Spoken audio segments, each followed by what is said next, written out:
27절 말씀입니다. 제가 가진 성경으로 신약성경 172페이지입니다. 요한복음 14장 25절에서 27절 말씀 세 절을 합독하겠습니다. 같이 읽겠습니다. 내가 아직 너와 함께 있어서 이 말을 너희에게 하였거니와 보혜사 곧 아버지께서 내 이름으로 보내실 성령 그가 너희에게 모든 것을 가르치고 내가 너희에게 말한 모든 것을 생각나게 하리라. 평안을 너희에게 끼치노니 곧 나의 평안을 너희에게 주노라. 내가 너희에게 주는 것은 세상이 주는 것과 같지 아니하니라. 너희는 마음에 근심하지도 말고 두려워하지도 말라. 아멘. 오늘 우리가 봐야 될 응답의 말씀은 성령. 너무 많이 들으시는 얘기고 성부, 성자, 성령의 하나님. 그렇다면 성령은 누구신가?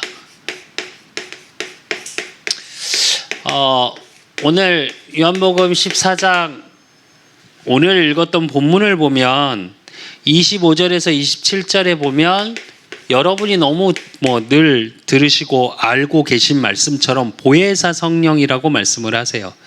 근데 사실은 이제 한자죠. 정확히 얘기하면 보호하시고 은혜 주시고 가르쳐 주신다는 말씀인데 사실 이게 실제적으로 저와 여러분의 삶을 통해서 확인되냐는 거예요.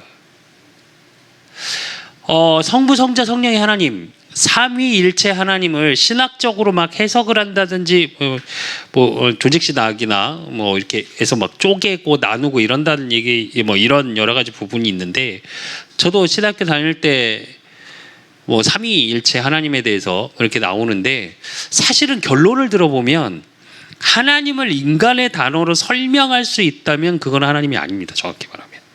아닌가요? 인간이 해석을 할 수 있다면 그게 하나님이 아니죠. 인간이지. 그게 무슨 말이냐면 삼위에 대해서 해석하려고 하시기보다 그 하나님이 나의 하나님 되심을 믿고 고백하고 삶에서 확인하는 삶이 되어져야 돼요. 사실은 중요한 건 그거거든요. 그런데 오늘 본문에 보면 27절에 보면 뭐라고 그러냐면 평안을 너희에게 끼치노니 곧 나의 평안을 너희에게 주노라. 내가 너희에게 주는 것은 세상이 주는 것과 같지 아니하니라. 너희는 마음에 근심하지도 말고 두려워하지도 말라 그랬습니다. 성경에 보면 두려워하지 말라고 몇 번 나오는지 아십니까? 몇 번인지 아십니까 혹시? 365번 나옵니다. 정확히. 그러니까 매일 두려울 수밖에 없는 우리의 삶이거든요. 근데 왜 두려울까요? 누구 말대로 어차피 한 번 사는 인생 살다 갈 때 되면 가면 되지. 그렇지 않나요? 근데 우리는 이상하게 염려하고 두려워하고 그래서 평안 없이 살 때가 너무 많아요. 그게 왜 그러냐면 우리가 본론 들어가서 선언해서 봐야 될 게 뭐냐면 실질적인 삶에서 오는 두려움이에요. 솔직히 말하면. 근데 그게 왜 그러냐? 대부분은 삶 자체가 잘못되어 있어요. 이게 무슨 얘기냐면 돈이 있으면 있는 사람, 없으면 없는 사람, 성공하면 성공한 사람, 성공 못하면 못한 사람. 제가 주일 강단에서도 말씀드렸습니다. 요즘은 다 어떻게 찾냐? 제가 청년 사역을 하거나 할 때 항상 하는 말이 하나 있어요. 우리 후대 사역을 할 때. 제일 조심해야 될 거, 상대적인 거에서 나를 찾지 말라 그러거든요. 근데 우리는 다 어떻게 찾냐? 상대적인 거에서 나를 차려요. 그러니까 요즘 청년들한테 제일 많이 쓰는 말이 뭐예요?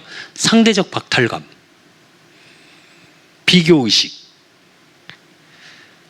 나는 이렇게 사는데 제 부모는 부모 잘 만나서 금수저, 은수저, 흙수저. 그것도 다 같은 얘기거든요. 같은 맥락이에요. 근데 잘 한번 생각해 보십시오. 물론 부모가 어렸을 때 부모님으로부터 나오는 가정의 환경도 중요하지만 똑같이 불우한 환경이라고 다 타락하고 다 사이코패스가 되진 않아요. 아닌가요? 물론 이 시대는 우리 소위 예전의 말처럼 개천에서 용나는 시대는 아닙니다. 그건 맞아요. 그러나 왜 제가 이 얘기를 하냐? 대부분 잘못된 삶이라는 게 어디서 나오냐? 상처에서 나와요. 제가 이제 교육학 저는 후대 제 평생의 영역이 후대이기 때문에 교육학에 대한 공부를 많이 하고 그러고 그래서 제가 이제 뭐 인문학 서적도 많이 읽는 편인데 교육학에선 뭐라 그러냐? 3세가 되면 인성이 끝나요. 만 3세가 되면 우리가 소위 말하는 평생에 가는 정서적인 게 끝나요. 그럼 생각해 보십시오 한번. 제가 그래서 이제 신혼부부들, 청년에서 이제 막 결혼한 부부들에서 아이 임신을 하면 제가 꼭 하는 말이 있어요. 5살까지는 될 수 있으면 엄마가 품에 안고 키워라. 아십니까? 유대인이 5살까지 엄마가 젖을 먹입니다. 유대인은. 우리는 모유 돌 되기 전에 끊잖아요. 그리고 요즘 뭐 몸 때문에 안 먹이는 부모님들도 많고. 근데 유대인은 5세까지 젖을 먹여요. 이유가 뭐냐면 엄마 품에 안겨서 정서적인 교감과 언약을 계속 전달해요. 그게 형성이 되는 거예요. 3세까지. 그리고 2년 동안 그걸 완성시키는 거예요. 사실은. 그래서 유대인 교육이 굉장히 무섭습니다. 사실은. 유대인이 교육을 잘해서가 아니라 사실 굉장히 무서운 걸 갖고 있어요. 근데 왜 제가 이 얘기를 하냐? 3세면 끝난다고 하는데 대부분 지금 우리들이 보통 자라온 환경을 얘기하고 뭘 얘기할 때 보면 다 뭐 얘기하냐? 이 상처에 관한 것 때문에 내가 잘못된 삶을 살고 있는지를 몰라요. 미안한데. 인지라도, 그러니까 왜 우리 소위 말해서 팍 망했거나 아니면 진짜로 뭐 감옥을 갔거나 뭐 어쨌든 인생이 우리가 소위 말해서 조금 우리가 보통 일반적인 경로에서 이탈을 해서 간 경우는 잘못됐다고 느끼는데 그냥 살아가는 삶 속에서는 사실은 잘못된 삶인지 느끼지도 못합니다. 의외로. 근데 뭐가 없냐? 평안이 없어요. 요즘은 정신의학과가 요즘은 의원처럼 생겼습니다. 요즘 많아요. 정신의학과 잘 보시면. 왜 가냐 사람들이? 불안해서요. 공황장애. 그 불안증이거든요. 요거예요.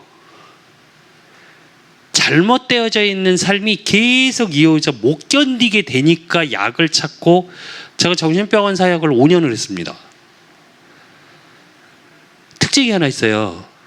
제가 말씀드렸죠. 제가 평신도 때부터 이제 정신병원 사역을 했는데 한 친구를 만났어요. 그래서 가는데 그러다가 이제 하나님 은혜로 한 1년 지나서 제가 이제 교역자의 길을 가게 돼서 이제 전도사 임명을 받았습니다. 신학교를 가고. 그래서 이제 가서 얘기했어요. 나 이제 집사님이라고 부르면 안 돼. 이제 전도사님 그렇게 불러야 돼. 그러면 그때는 만약에 네 전도사님 이러고 얘기를 막 해요. 제가 매주 갔었거든요. 1년 뒤도 딱 가면 어떠냐. 집사님. 그리고 뭐 얘기하냐. 계속 과거 얘기를 해요. 똑같아요. 레파토리. 그걸 제가 3년 반을 들었으니까. 아예 똑같아요. 그러니까 계속 과거 얘기만 해요. 잘못된 삶이라는 게 상처라는 게 뭐냐면 대부분 과거에 매이게 돼요. 그게 오늘에 영향을 주는 겁니다. 그러니까 미래가 계속 불안한 거예요. 사실은. 그 사실은 제가 치유사역을 늘 이제 해보면 이거 치유해줘야 돼요. 그래야 오늘이 치유되거든요. 안 그러면 실질적으로는 삶이나 생각이나 말은 어쩌고 저쩌고 하는데 그대로 다 돌아갑니다. 그러니까 어떻게 되냐. 여기서 벗어나려고 대부분 열심히 살죠.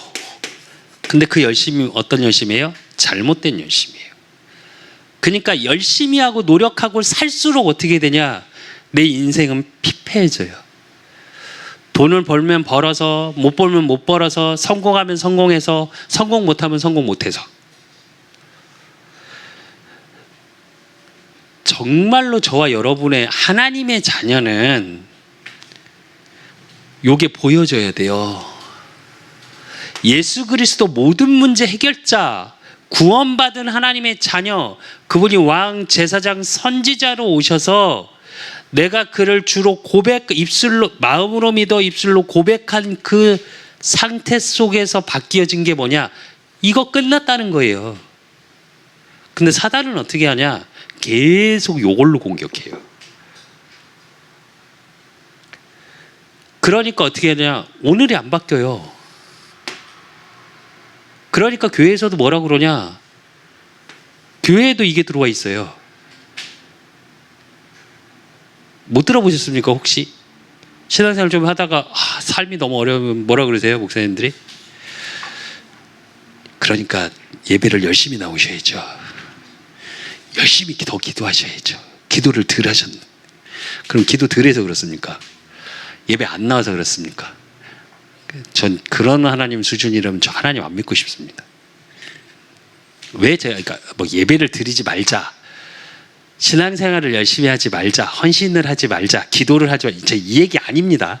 그 의미가 아니라 열심히 해서 무언가 하나님이 주신 거라고 생각하면 그건 종교입니다. 네. 불교 가보셨습니까? 오, 천배하는 거 옆에서 보신 적 있습니까? 저 봤거든요. 천배하면 어느 정도 시간 걸리는 줄 아십니까? 7시간 걸리더라고요. 7시간. 제가 7시간을 지켜봤어요. 왜? 화가 나서. 너무 화가 나서 그 모습이 왜냐하면 저는 저희 친할아버지가 주지스이셨기 때문에 저희 가문이 어떻게 무너졌는지를 봤어요. 저는. 그래서 그걸 보면 이렇게 속이 뒤집어져요. 저도 모르게. 108배 할 때 얼마나 정성스럽게 하는지 아십니까? 그 절하는 동작이요. 정말 힘듭니다. 사실은. 그래서 원래 108배 하면 두 가지가 회복됩니다. 저희 일반 학교에서도 그 실험을 했었거든요. 지금 템플스테이 유행하면서 지금 코로나 때문에 살짝 죽었었는데 사실 템플스테이가 되어지면서 어떻게 되냐? 한 학교에 실험을 했어요. 저는 이제 교육학에 관심이 많으니까 아침마다 108배 시킨 거예요. 한 그룹을. 근데 웃기죠. 성적 올랐고요. 왜? 집중 때문에. 또 하나 건강회복. 그 절 동작 계속 하시잖아요. 다 되는 거예요. 스쿼트부터 시작해서 뭐 저도 지금 운동을 하고 있지만 운동 가르치고 다 되는 거예요. 허리 운동, 고관절 운동, 무릎 운동. 우리가 평소에 안 쓰는 모든 근육을 다 씁니다. 그게 사실은. 왜 제가 이런 얘기를 하냐? 잠깐은 나아지는 것 같아요. 근데 죄송한데 끝은 망합니다. 저희 집안 저희 아버지가 장손이시거든요. 저희 집안 제사가 13개였어요. 저도 종갓집에 저희 아버지 장손, 제가 그 첫째. 우리 집에 뭐 저 아들이 저밖에 없으니까 제 여동생 하나 있으니까. 정말 못 살았거든요, 저희 집. 근데 전 제삿날이 너무 기다렸었어요. 왠지 아십니까? 그 연배가 저보다 좀 위신 분들 같으니까. 제삿날에 먹을 수 있는 그 빨간 사탕, 약과 그것만 기다리는 거예요. 어렸을 때. 왜 뭐 과자를 안 사주니까, 돈이 없으니까. 그렇게 돈이 없는데도 제사는 13번을 지냈어요. 그러니까 한 달만 제사가 없어요. 1년 중에. 그렇게 했는데 어떻게 저희 어머니 아버지 황혼이혼 하셨거든요. 다행히 저희 어머니가 권사님이시고 그 이제 저희 외가가 다 이제. 근데 저희 작은 아버지 암이 3개예요. 고통받고 사세요 지금도. 저희 큰 고모 결혼 3번. 저희 작은 고모 결혼 5번에 둘째 아이 교통사고 나서 그 자리에서 즉사하는 걸 눈으로 보셨어요. 정상입니까 이게 가문에? 왜 제가 이런 얘기를 하냐? 삶이 안 되니까 어떻게 되냐? 잘못된 열심은 어떻게 되냐? 우상숭배예요. 그러니까 인생이 계속 헛헛해요. 안 채워지는 거예요. 성경이 뭐라고 그랬어요? 세상 걸로 채우려니까 바닷물 마시는 거하고 똑같다. 결국 죽어요. 정상적으로 죽는 게 아니라 고통스럽게 죽어요. 말라서. 여기서 우상숭배는 꼭 뭐 불교를 가니까 뭐 어떤 형상 아니요. 하나님 외에 성경에 보니까 뭐라고 그러냐? 하나님 외에 먼저 된 건 다 우상이라고 그랬거든요. 근데 대부분 뭐요? 돈 때문에 살잖아요. 성공 때문에 살잖아요. 내 자녀 잘 되는 게 제일 행복하잖아요. 그게 우상이에요. 그러니까 그걸 위한 잘못된 열심 속에 있는 거예요. 그러니까 어떻게 하냐? 하나님의 인도를 못 받아요. 그래서 저와 여러분만큼은 진짜 삶 속에서 나의 열심이 아닌 하나님의 은혜 속에서 성령 인도받는 삶이 돼야 돼요. 성령 인도라는 건 내가 원하는 대로 인도하심이 성령 인도가 아니라니까요. 성경을 보니까 사도 바울이 어떻게 해요? 아시아를 놓고 금식하며 기도했다고 그랬습니다.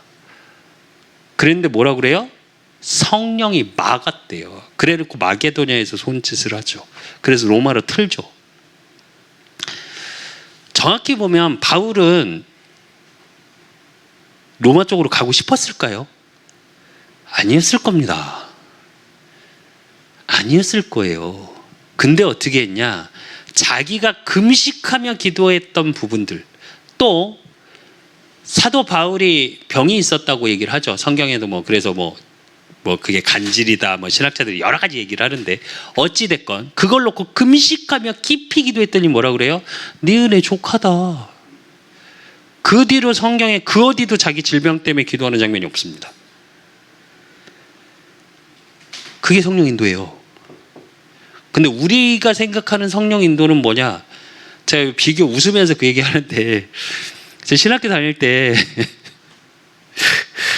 왜 갑자기 비가 왔어요. 그러니까 밥을 먹으러 가야 되는데 점심을 갑자기 비가 오니까 한 명 그 동기 이제 목사님이 자기는 성령 인도를 받았다며 우산을 쫙 피는 거예요. 그래서 저 죄송합니다. 있는 그대로 말씀드릴게요. 미친놈. 그러고 제가 훅 뺏어갖고 제가 쓰고 갔어요.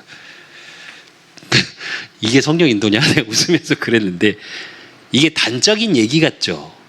실제로 우리 그렇게 신앙생활 합니다. 성령 인도라는 건 뭐냐? 하나님의 뜻, 하나님의 계획, 그게 뭘로요? 나의 것으로, 나의 삶으로 확인되는 거예요. 그래서 사도 바울의 갈라디아 2장 20절이 우리가 계속 묵상하는 단어인 겁니다. 나는 십자가에 못 박혀 죽었나니. 진짜 성령 인도는 뭐냐? 제가 전에 섬기던 교회 목사님이 항상 하시는 말씀이 있어요. 성령 인도가 뭐냐? 그러시면 그 목사님이 그러세요. 하나님이 밟으면 밟히는 게 성령 인도다. 이게 참 무서운 말입니다. 그 성도들한테 대놓고 그 설교를 하세요. 밟으면 밟히는 게 성령 인도라고. 밟히고 싶으십니까?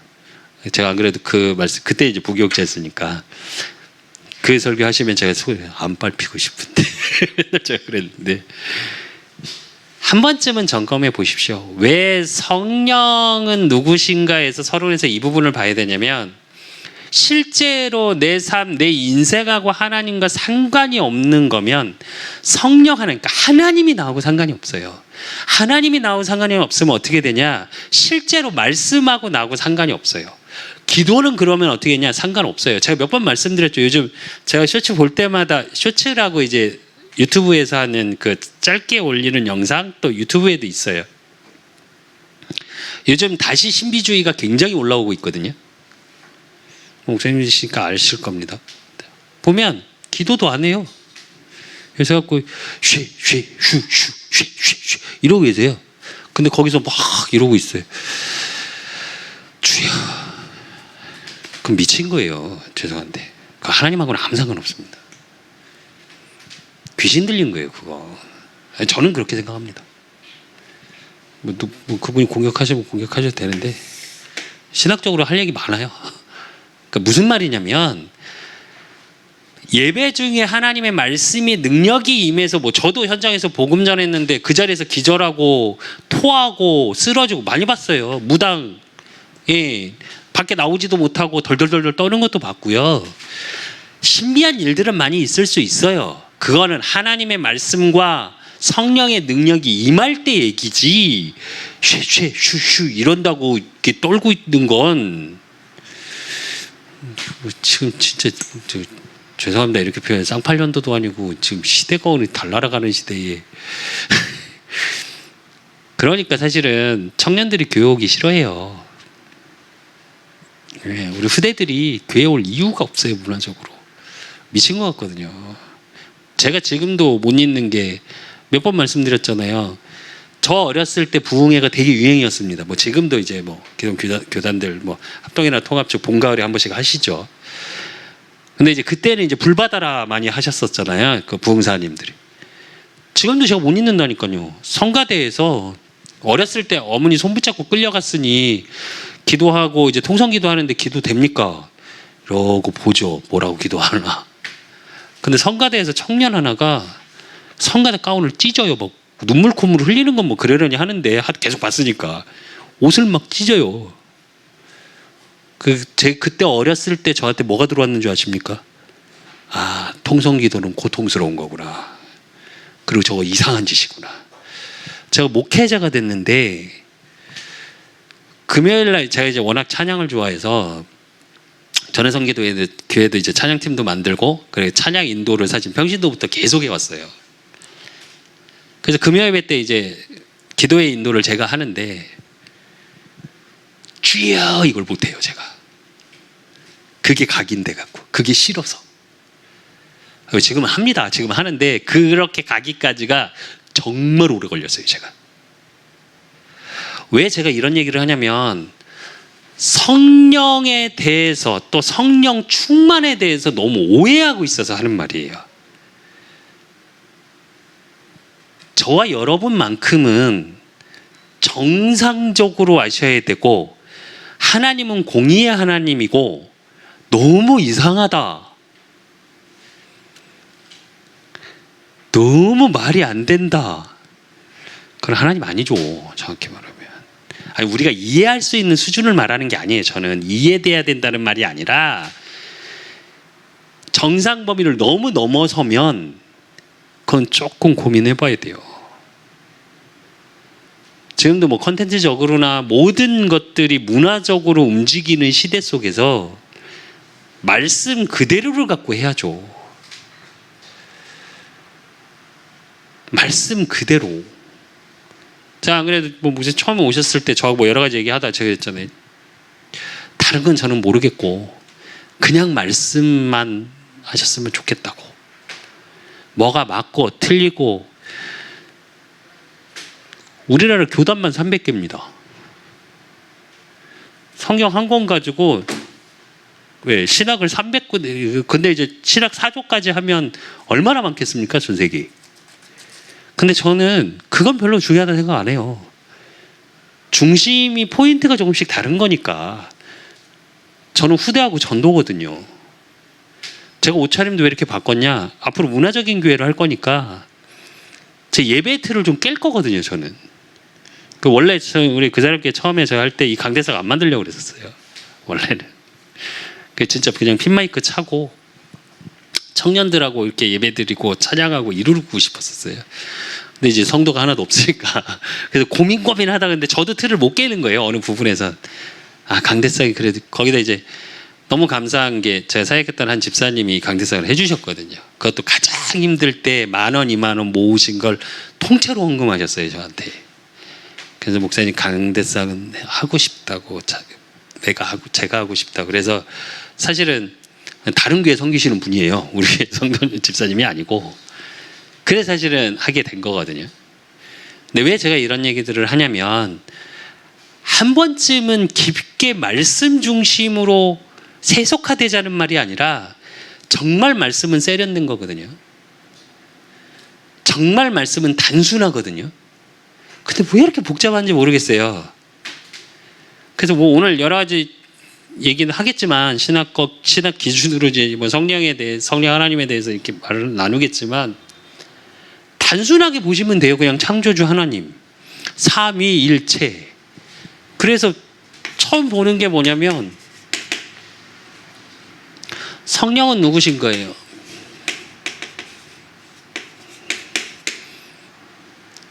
근데 너무 잘 아시는 것처럼 삼위일체.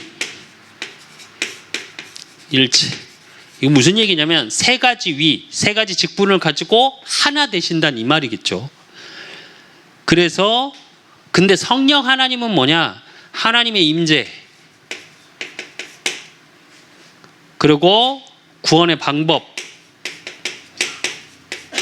그리고 하나님의 실제가 나타나는 게, 그게 성령 하나님입니다. 왜? 성부 하나님은 창조의 하나님이에요. 물론 우리 이제 자연 전체 신학적인 용어로는 이제 전체적인 자연에서도 하나님을 찾을 수 있는 게 성부 하나님입니다, 사실은. 근데 지금 우리의 구원을 이루시고 실제 우리 삶 속에서 확인되는 건 뭐냐? 성령 하나님이에요. 성부 하나님이 오시는 게 아니라. 그래서 그분이 어떠냐? 고린도전서 2장 11절에 보면 그분은 어떤 사람의 일을 사람 속에 있는 영 외에 누가 알리요? 이와 같이 하나님의 일도 하나님의 영 외에는 아무도 알지 못하느니라. 뭐요? 지성을 가지신. 그리고 고린도전서 2장 같은 11절에 보면 뭐요? 하나님의 일도 하나님의 영에는 아무지 말도 못한다 그러고 사람의 속에 있는 영 외에 누가 알리요? 이럽니다. 무슨 얘기냐? 하나님이 하신다라는 의지. 그리고 로마서 15장 30절.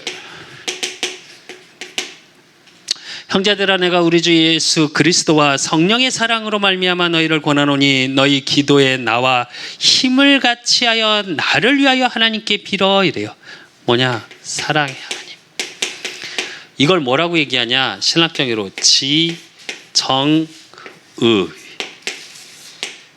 인간에게도 주신 게 뭐예요? 우리가 창세기 1장 27절 하나님의 형상대로 창조됐다는 의미가 인간에게만 영을 주시고 지정의를 주셨어요. 인간하고 또 뭐요? 천사. 선택하고 판단하고 행동할 수 있는, 이제 신학적인 용어는 자율의지라고 하죠. 그걸 주셨죠. 그 성령 하나님이 요 똑같은 거예요. 그러니까 우리가 하나님의 형상대로 창조됐다는 의미가 이겁니다. 그리고 그 이름 보혜사. 오늘 본문 읽었던 본문입니다. 그리고 요한복음 15장 26절에도 내가 아버지께로부터 너희에게 보낼 보혜사 곧 아버지께로부터 나오시는 진리의 성령이 오실 때에 그가 나를 증언하실 것이요 이래요. 보혜사를 헬라어로 얘기하면 파라크레이토스인데 옆에 계신 분, 능력 주시는 분 이런 뜻이에요. 그러니까 함께 하시고 함께함 속에 뭐가 있다고요? 파워, 힘이 있는 분. 그래서 그 의미를 보면 고린도전서 3장 16절 너희는 너희가 하나님의 성전인 것과 하나님의 성령이 너희 안에 계시는 것을 알지 못하느냐 이래요. 하나님의 성령.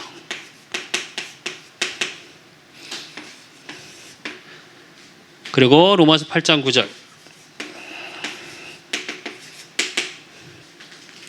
만일 너희 속에 하나님의 영이 거하시면 너희가 육신에 있지 아니하고 영에 있나니 누구든지 그리스도의 영이 없으면 그리스도의 사람이 아니라 이래요.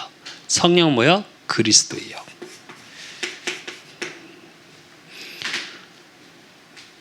그리고 로마서 8장 2절 이는 그리스도 예수 안에 있는 생명의 성령의 법이 죄와 사망의 법에서 너를 해방하였음이라 이래요. 생명의 영.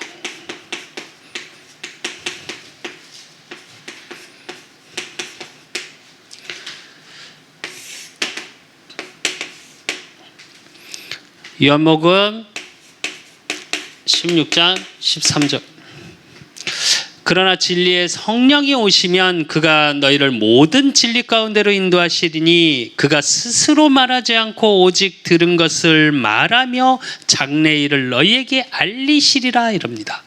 진리의 성령.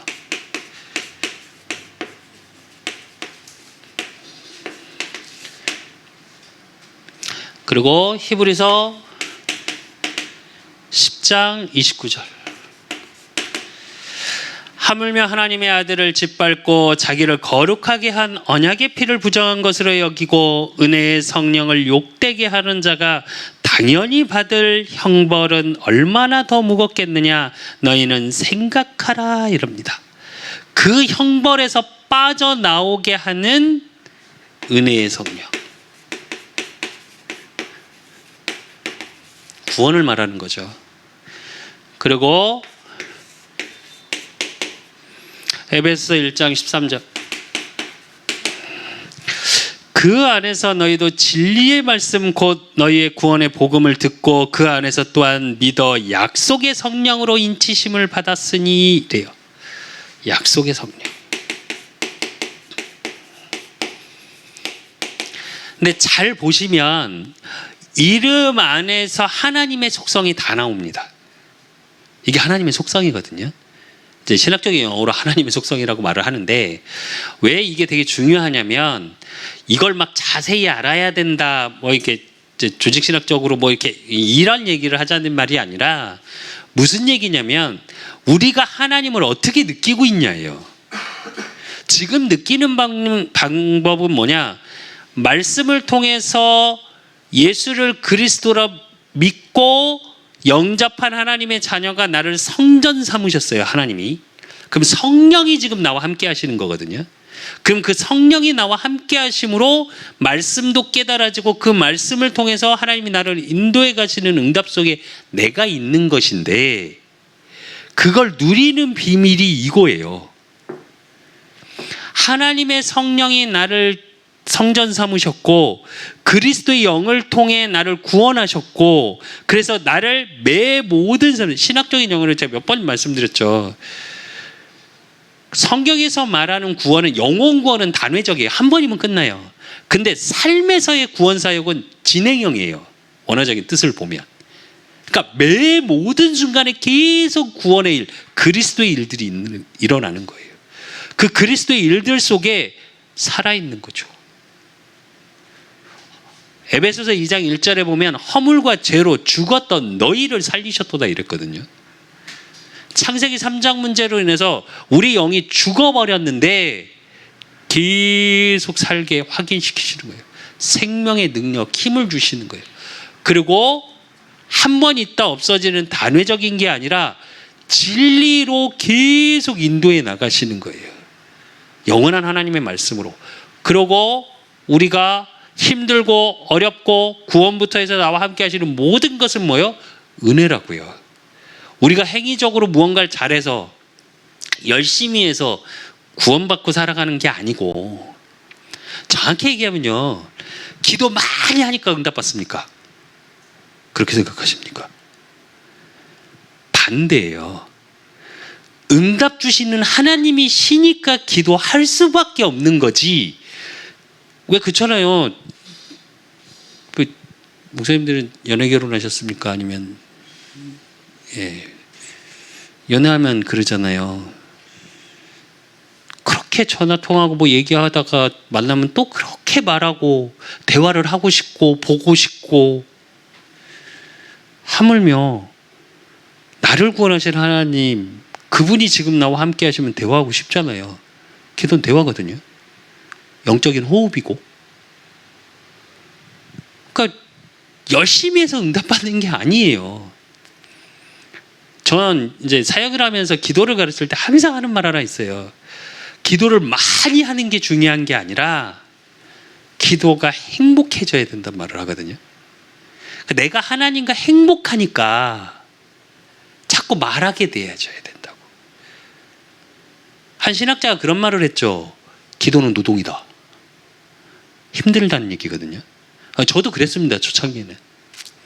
그래서 우리 교단에서는 정시기도 얘기하고 무시기도 얘기하고 집중기도 얘기하거든요. 근데 기도가 오해된 게 뭐냐? 기도를 막 하면 그렇게 뭐 신비주의적으로. 사실 기도 열심으로 따지면 신비주의 하시는 분들 못 따라가요, 우리. 저 주일날도 얘기했는데 아침에 와서 아침 먹고 와서 또 그 성전에 모여서 기도하고 점심 먹고 와서 또 기도하고 저녁 먹고 하루 종일 기도하시더라고요. 못 따라가요. 근데 뭐냐?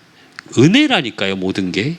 구원도 하나님의 선물이고 우리를 영세전에 창세전에 예비하시고 하나님이 예비하신 그 응답 속에서 깨달아지는, 그래서 약속의 성령. 말씀을 성경 읽으시죠? 왜 읽으세요? 제가 이 질문을 하거든요. 평신도들한테도. 저는 새신자한테 성경 못 읽게요. 죄송한데. 뭐 이렇게 성경 읽게 하시는 목사님들 계시잖아요. 전 못 읽게 합니다. 그 주 강단 말씀에 있는 성경만 본문만 읽으라고 그래요. 저는 초신자한테는. 왜 그러냐? 하나님의 약속의 키워드는 뭐냐? 그리스도예요. 그리스도는 뭐요? 구원. 이게 키예요. 생명. 근데 어떻게 하냐? 새신자 내가 지금 돈이 없어서 너무 힘들어. 그럼 성경을 읽다가 돈에 축복한다면 그거에 꽂혀요. 안 그럴 것 같으시죠? 건강이 너무 힘들어. 근데 성경을 읽다 봤는데 강건함 주신대. 치유하신대. 그러면 그것만 붙잡고 막 다른 거 안 봐요.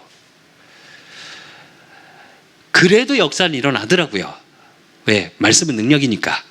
근데 그분 신앙 생활은 어렵습니다. 삶은. 왜? 우리가 소위 말해서 화장실 갈 때 나올 때 달라지듯이 그런 신비적으로 가면 신앙 생활이 지속이 안 돼요. 업다운이 정말 심해요. 옆에서 제가 지켜보면. 근데 그게 처음에 말씀을 제대로 깨닫지 못해서 그래요. 그러니까 말씀과 기도는 이어져 있거든요. 그래서 약속의 성령이 되게 중요합니다. 그리고 성령은 어떤 분이시냐? 하나님과 동등되시고, 즉 하나님이란 얘기겠죠. 그리고 구원하시고 성도를 구원하고 또 성도와 함께 하시는 하나님의 방법이에요.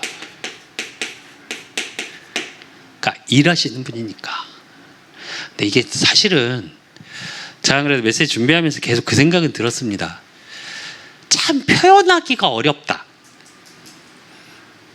우리가 소위 말해서 말씀 붙잡았다는 표현을 하잖아요. 언약 잡았다. 맞는 말입니까? 말씀은 곧 하나님인데 우리가 잡았다 놨다 합니까? 하나님은? 그게 신학적으로 얘기하면 그래요. 근데 표현할 방법이 없어. 그잖아요. 뭐라고 표현할 거예요? 말씀을 가슴에 담았다? 하나님 내 안에 계신데?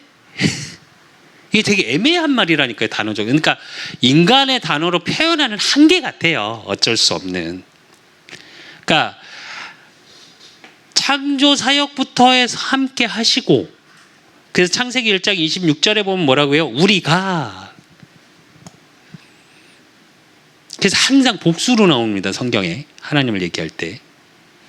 그리고 구원을 지금도 이루어 가시고 성도와 함께 하시는 축복의 하나님의 방법이 성령. 그리고 그게 구약에는 뭐요? 말씀으로. 하나님이 임재하시면서 말씀으로 나타나셨죠. 그리고 신약에는 누굴 통해서요? 예수 그리스도. 오신 그리스도. 정확히 말하면 구약의 모든 언약의 말씀의 중심은 뭐예요? 메시아. 여자의 우선, 피, 방주, 노뱀 다 메시아를 예표하는 것들이거든요. 신약에서는 뭐요? 오신 그리스도. 그렇다면 지금 현재는 어떻게 되냐? 그래서 우리가 예수 그리스도 이름으로 기도합니다. 중보자 되시는 그걸 통해서 뭐요? 말씀을 이루어 가시죠. 언약을 주시고 그 말씀이 깨달아지는 거. 그래서 사실은 말씀이 깨달아진다라는 게 원어적인 뜻으로 보면, 그러니까 어떤 식이냐? 능동태가 아니에요. 수동태예요. 그게 무슨 얘기냐면 하나님이 열어 주셔야 말씀이 깨달아져요. 안 그러면 안 깨달아집니다, 말씀이. 제가 평신도 때 하나님 은혜로 사역을 하라고 이제 그때 섬기던 목사님이 세우셨어요, 저를. 이제 10명 뭐 이렇게 되는 상황에서. 와, 죽겠더라고요. 뭔 뜻인지 잘 모르겠어요, 말씀이. 제가 그때 그래갖고 뭐 했냐? 예배만 끝나고 오면요, 이렇게 성경 구절 하나 나오잖아요. 앞뒤 3장씩을 읽었어요. 다 앉아갖고. 왜냐면 말씀은 흐름이 있잖아요. 한 구절만 갖고는 도대체 이해를 못 하겠는 거예요. 그걸 보는 저희 어머니가 권사님이신데 그거 하는 모습을 우연히 와서 보셨어요. 했더니 야, 너 청소년기 때, 전 청소년 때 운동을 했는데 어쨌든 그때 이렇게 공부했으면 우리 아들 하버드 갔겠네 이러시더라고요. 왜 모르니까 어떻게 해요? 미치게 읽고 기도하는 방법밖에 없었어요. 그래서 사실은 지금 우리에게 임하는 성령의 능력 속에 어떻게 되어져야 되냐? 그리고 성령으로. 이 말의 의미가 뭐냐? 요한복음 16장 4절에서 7절에 보면 오직 너희에게 이 말을 한 것은 너희로 그 때를 당하면 내가 너희에게 말한 이것을 기억나게 하려 함이요 처음부터 이 말을 하지 아니한 것은 내가 너희와 함께 있었음이라. 지금 내가 이 14절 얘기는 뭐냐? 창세부터 함께 있었다는 말씀이십니다. 예수님이 직접 하시는 말씀이에요.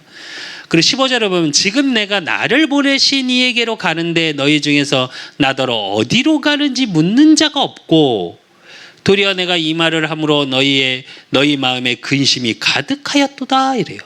무슨 말이냐? 제자들이 공생의 3년 반을 따라다니고 다 봤는데 어떻게 하냐? 예수님이 갑자기 간대요.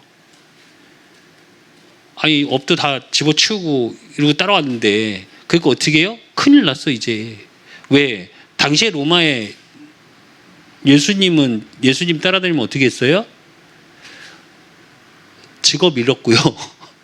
핍박당했던 시대예요. 그러니까 이제 믿은 분이 가는 거예요. 근데 분명히 얘기하십니다. 뭐라고요? 내가 크다. 니들이 그렇게 기다렸던 메시아야. 근데 그건 잘 모르겠고 일단 그건 모르겠고 내 지금 삶에서 살려주세요예요. 사실은 제자들이. 그러니까 16장 7절에 뭐라 그러시냐? 그러나 내가 너희에게 실상을 말하노니 내가 떠나는 것은 너희에게 유익이라. 내가 떠나가지 아니하면 보혜사가 너희에게로 오지 아니할 것이요 가면 내가 그를 너희에게 보내리니 이래요. 보이는 하나님, 보이는 예수님을 쫓는 게 아니라 그리스도의 사역이 완성되어져야 성령으로 하나님의 역사가 임하는 겁니다. 조금 생각을 해보셔야 돼요. 저와 여러분의 신앙생활, 또 저와 여러분이 현장에서 만나는 영혼들을 가지고 좀 생각해 보셔야 되는 부분이 요 부분 때문에 지금 많은 교단이 나오고 이단이 나오고 뭐 여러 가지 해석에 대한 부분이 많이 나오는 건데, 보이지 않는 하나님을 육신으로 체험하려고 하는 건 정말 위험한 겁니다. 그게 신비주의거든요. 그러니까 방언을 할 수도 있고요, 쓰러질 수도 있고요. 제가 현장에서 복음을 전했습니다. 예수가 그리스도의 사실을 전하고 복음을 전하니까 고2짜리 아이가 그냥 이렇게 앉아있다가 그대로 빵 뒤로 넘어져요. 영적 기도를 하자마자 예수 그리스도 이름으로 기도합니다. 그대로. 이게 왜 사람이 이렇게 기절하는 것처럼 그대로. 그래서 제가 붙잡고 기도하고 저 아무 짓도 안 했거든요. 그냥 복음만 전했어요. 뭐 넘어갈지어다 뭐 이렇게 머리를 찔렀거나 뭐 이런 거 안 했습니다, 저. 그리고 한 번은 또 어떠냐? 중학교 때부터 불면증에 시달려서 귀신을 봐요, 아예. 가위 눌리는 걸로 시작해서 듣다가 봐요. 처음엔 정말 무서웠대요. 근데 지금은 없으면 찾는데요. 지하철 타고 가는데도 있대요, 옆에. 그럼 대화해요. 겉으로 하면 그때 제 전도사 때니까 겉으로 하면 미친년 같잖아요, 전사님. 그래서 속으로 해요, 이러더라고요. 그 아이 딱 영적, 저 아무 짓도 안 했어요. 뭐 귀신 떠나갈지어다 이런 짓도 안 했어요. 복음 전했습니다. 입술로 예수를 그리스도라 고백하고 영접합니다. 예수 그리스도 이름으로 기도합니다. 다 하자마자 막 뛰어가더니 한 20분을 토해요. 일어납니다, 이상한 일들. 무속 현장에서는 더 신비한 일들 많았고요. 일어나요. 근데 그 일을 일어나라고 제가 뭔가 한 짓은 아무것도 없다니까요. 예수 그리스도 이름 증거했다니까요. 이게 정상이에요. 그러니까 성령으로 역사하신다는 말은 무슨 얘기냐? 말씀 속에서 나오신 그 예수 그리스도 약속하신 그 성령의 능력으로 보이지 않게 지금 나와 함께 하신다는 거예요. 하나님 자녀가 가는 그 현장 속에 복음 가진 자를 통해서 그 현장에 성령의 역사들이 일어나는 거예요. 흑암이 무너지고. 그거지. 뭐 떠나갈지어다. 그 성경에 나오잖아요. 귀신이 뭐라 그래요? 야, 내가 바울도 알고 예수도 아는데 왜 예수 그리스도 이름으로 막 귀신한테 얘기하니까 뭐라 그래요? 내가 바울도 알고 예수도 아는데 너 누구야? 올라타서 괴롭히잖아요. 무슨 말이냐? 신분이 중요한 거예요. 지금 나와 함께 하시는 하나님의 능력. 그러면 그분은 왜 오셨냐고요? 그게 로마서 8장 2절입니다. 죄와 사망의 법, 죄 때문에 와 있는 사망, 죽을 수밖에 없는 죽어 있는 상태 속에서 뭐 해야 돼요? 해방. 여기서 빠져나와야죠. 그러니까 그리스도 예수 안에 있는 생명의 성령의 법이 죄와 사망의 법에서 너희를 해방했다는 말씀이 무슨 얘기냐? 이 얘기예요. 우리로 얘기하면 구원. 그리고 고린도서 3장 16절 아까 읽었죠. 너희 몸이 성전인 것과 성령이 너희 안에 거하심을 알지 못하느냐 그랬거든요. 그게 성령 내주 나와 함께 하시기 위해서 성령으로 보내신 거예요. 예수 그리스도에 머물러 있다면 함께 못하겠죠. 보이지 않아야 되겠죠. 그리고 최종 목표는 뭐냐? 요한복음 16장 14절 그가 내 영광을 나타내리니 내 것을 가지고 너희에게 알리시겠음이라 이랬습니다. 무슨 얘기냐? 하나님의 영광을 드러내는 겁니다. 하나님의 영광을 드러낸다는 말이 뭘까요? 하나님이 하나님 되심이 내 현장과 내 만남과 내 가정과 내 업을 통해서 증거되기 시작하는 거예요. 이게 전도와 선교입니다. 그래서 오신 거예요. 살리기 위해서. 그래서 결론으로 저와 여러분이 실질적으로 제일 중요한 거, 하나님이 어떤 분이신지도 이해돼야 되겠죠. 근데 실제적인 건 서론에서 봤던 이 부분이에요. 내 삶이 하나님의 인도 속에 있냐, 내 인생이 진짜 죄와 사망의 법석에 사단한테 묶여있는 인생이냐, 정말 중요한 부분이에요. 아무리 열심히 해도, 제가 늘 말합니다. 저 복음 진짜 못 깨달을 때 제가 특심이 열심인 스타일이에요. 뭘 하면 되게 열심히 해요. 얼마나 열심히 살았는지 아십니까? 운동할 때도 저는 누가 해준 적이 없어요. 저희 아버지, 저희 코치가 이제 운동하게 해주라고 부탁드린다고 해서 저희 코치가 무릎 꿇고 가서 얘기했거든요. 뭘 했는지 아십니까? 저한테 깡패 될래 이 새끼야 이러셨어요. 왜냐하면 물론 틀린 말씀은 아니에요. 저희 운동부 출신들이 잘 되면 경찰, 저희 때 잘 되면 경찰, 아니면 다 건달이었거든요. 그리고 안 도와주셨어요. 그러니까 제가 어떻게 했냐, 친구들 자면 1시간 더 운동해요. 나 그냥 밖에서 몸 좀 조금 풀고 올게 이러고, 아침에요 30-40분 먼저 일어나요. 제가 시범단, 상비군, 국대 이렇게 갔거든요. 이게 다 뭐였냐, 그렇게 열심히 해서예요. 얼마나 독하게 열심히 했는지 아십니까? 남들 하면 토하면서 뛰어요. 토하면서 뛰어보신 적 있습니까? 사람의 몸이 너무 무리되잖아요. 토합니다. 무조건. 생리적으로. 그런데 토하면서도 못 쉬겠는 거예요. 경쟁이니까. 그러니까 이렇게 쏟아내면서 뛰어요. 가능합니다. 예, 가능하더라고요. 그렇게 열심히 살았어요. 근데 제 인생 잘 됐냐? 잘 되는 것 같았으나 늘 저한테는 평안은 없었어요. 그리고 결국 실패였고.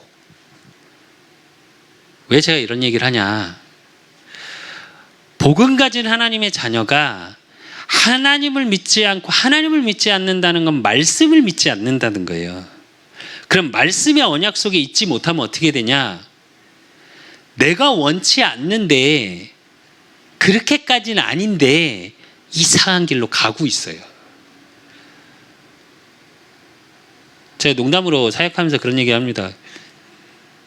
다른 길로 갈 때 보면, 정신 차려 보면 진짜 여기가 어디, 나는 누구 이렇게 되고, 영적인 건.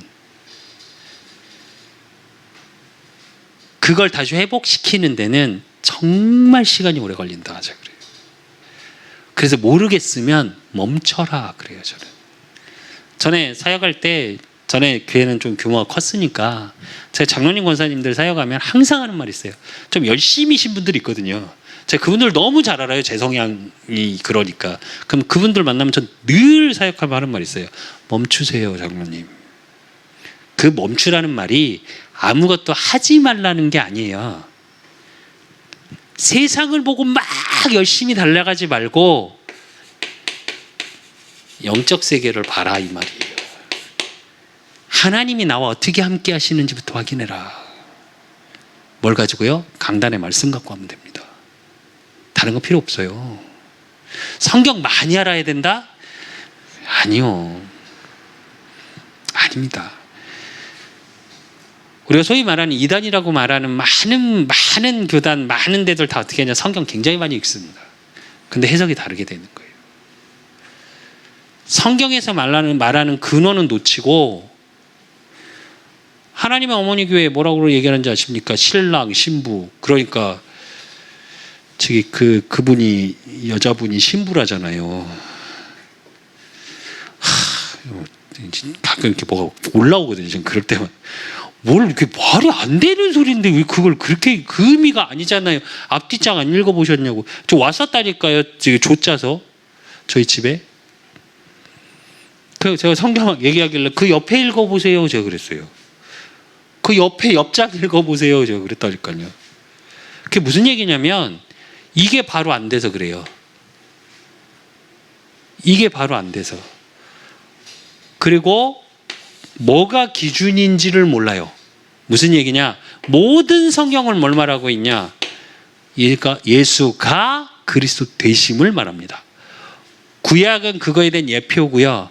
신약은 그분이 오셨다. 십자가에서 요한복음 19장 30절에 다 이루었다. 그리고 그분이 지금 성령으로 지금 우리와 함께 하신다. 얘기예요. 그래서 그 그리스도가 증거하는 현장에 구원의 역사가 일어난다. 사도행전. 이 성경 다예요. 정확히 그냥 딱. 아니 바울의 14권의 서신서가 뭐 얘기하고 있는 건데요. 복음 얘기예요. 뭘 어떻게 해라 아니 기준은 뭐냐, 이것이 체험되어져야 돼요. 지식으로 끝나는 게 아니라 복음이 나의 사실화, 나의 것이 되는 거. 그러니까 육신으로 체험된다는 말이 아니라 뭐 여러 가지 있겠죠. 어떤 분은 이게 질병으로, 어떤 분은 경제 문제 때문에 처음에 복음을 접하고 그 복음을 통해서 이게 문제가 아니라 정말 중요한 건 뭔지 아십니까? 근원적인 문제예요. 우리는 경제가 없으면 경제 문제가 왔다고 말을 해요. 건강에 암이 걸렸으면 건강에 문제가 왔다고 말을 해요. 죄송한데 그 모든 온 것은 무슨 얘기냐? 근원적인 문제 속에서 온 거예요. 이 근원적인 문제를 해결할 수 있는 유일한 이름이 예수 그리스도입니다. 그래서 복음, 복된 소식이요. 그래서 그것 속에서 인도받는 거, 그걸 성령 인도라고 그러죠. 하나님이 나의 인도하심. 그래서 성령 인도는 어떻게 받냐? 말씀을 가지고 그 말씀 속에서 기도 제목이 나오는 거예요. 우리는 삶 속에서 기도 제목을 찾죠. 나의 어렵고 부족하고 힘든 거에서 기도 제목을 찾죠. 물론 그것도 틀린 건 아닙니다. 전 틀리다라고는 얘기 안 해요. 왜? 모든 하나님께 드리는 기도는 틀린 건 없습니다. 어떤 형식의 예배든 하나님 앞에서 예배 드리는 건 틀린 건 없습니다. 우리가 소위 말하는 고신, 합동, 강대상에 여자 못 올라오게 하잖아요. 지금도 청바지 입고 못 쓰게 합니다. 고신 측은. 여자 장로님 안 세우잖아요. 맞습니까? 그럼 로마서 16장의 인물들 어떻게 해요? 골로새서 4장 인물들 어떻게 해요? 말도 안 되는 얘기예요. 찬양할 때 지금도 전혜상에서 목사님도 찬양하실 때 할 때 제가 원래 예배 때도 드럼을 치라고 그랬어요. 전혜상에는 교회에서 드럼을 우리 저 둘째가 쳤거든요. 드럼을 잘 치니까. 그리고 제가 이제 찬양 인도를 하니까. 근데 예배 전에는 치게 하시는데 예배 때는 못 치게 하시더라고요. 왜요? 푹 치니까. 옛날 같으면 지금 이렇게 저처럼 이렇게 입고 설교하면 말이 됩니까? 맞습니까? 무시하자는 말이 아니에요. 기본적인 걸 무시하자는 말이 아니라 우린 자꾸 교회에 와 있는 많은 문화가 어떻게 돼 있냐? 유교 사상을 가지고 우리 교회 문화가 들어와 있어요. 아십니까? 그러니까 세상 것을 가지고 교회로 들어왔어요. 아니요. 교회에서는 이 얘기하면 돼요. 이게 기준이에요, 복음이. 그리고 말씀과 기도 속에서 뭐요? 성령 인도받는다는 건 뭐냐? 살리는 거예요. 나 살고, 내가 살고, 내 현장이 살고, 내 만남을 통해 이 복음이 증거되는 거. 그래서 예수님이 부활하셔서 부활 메시지가 뭐예요? 땅 끝까지 가서 복음 전환하는 거잖아요. 그래서 성령 하나님을 우리가 이해하자는 말이 아니라 정말 그 하나님이 나와 어떻게 함께 하시는지 조금 이 한 주간 정말 그리스도가 내 인생의 주인 되어지고 교회의 참 주인이 그리스도가 되어지고 그러므로 내 현장의 모든 것이 그리스도가 기준 되어지고 오직이 되어지는 축복 속에 그 복음의 증거가 넘쳐나시기를 예수 그리스도의 이름으로 축원드립니다. 하나님 아버지 감사합니다. 우린 때론 하나님을 우리의 수준으로 이해하려 들 때가 있습니다. 우리의 이성으로 또 인간의 학문으로 인간의 과학으로 그 하나님을 이해하려 할 때가 있습니다. 하나님 이 부족한 우리를 이해하시고 인도하시고 붙잡아 주시사 성령 하나님께서 보혜사로 함께 하시고 그래서 하나님의 은혜로 복음이 깨달아지고 하나님의 은혜로 말씀이 깨달아지고 하나님의 은혜로 예수가 그리스도인 그 사실 속에 이제 왕, 제사장, 선지자 되신 그 그리스도의 일들이 내 안에서 보좌의 축복으로 또 내 현장에서 보좌의 축복으로 또 모든 만남 속에서 보좌의 축복으로 역사하시사 내가 가는 모든 만남과 현장 속에 이 복음이 증거되어질 수밖에 없는 증거거리가 넘쳐나는 그래서 하나님 복음으로 내가 살고 복음으로 현장을 살리고 그래서 내 인생의 주인이 오직 예수 그리스도가 되어질 수밖에 없는 축복 속에 있을 수 있도록 하나님이 축복하시고 인도하시고 역사하여 주실 줄 믿사옵고 살아계신 예수 그리스도 이름으로 감사함으로 기도드리옵나이다. 이제는 우리 주 예수 그리스도의 은혜와 우리 하나님 아버지의 극진하신 사랑하심과 성령님의 내주교통 역사하심이 성령 하나님께서 나와 함께 하시고 나를 통해 구원의 역사 또 나를 통해 함께 하심의 비밀이 증거되고 선포되고 모든 자를 살리기를 소원하는 우리 그 사람교회 모든 성도들 머리 위에 또 이 자리에 함께 예배드리는 모든 성도들 머리 위에 저들의 가정과 업과 모든 만남 위에 이제로부터 영원까지 항상 함께 있을지어다. 아멘.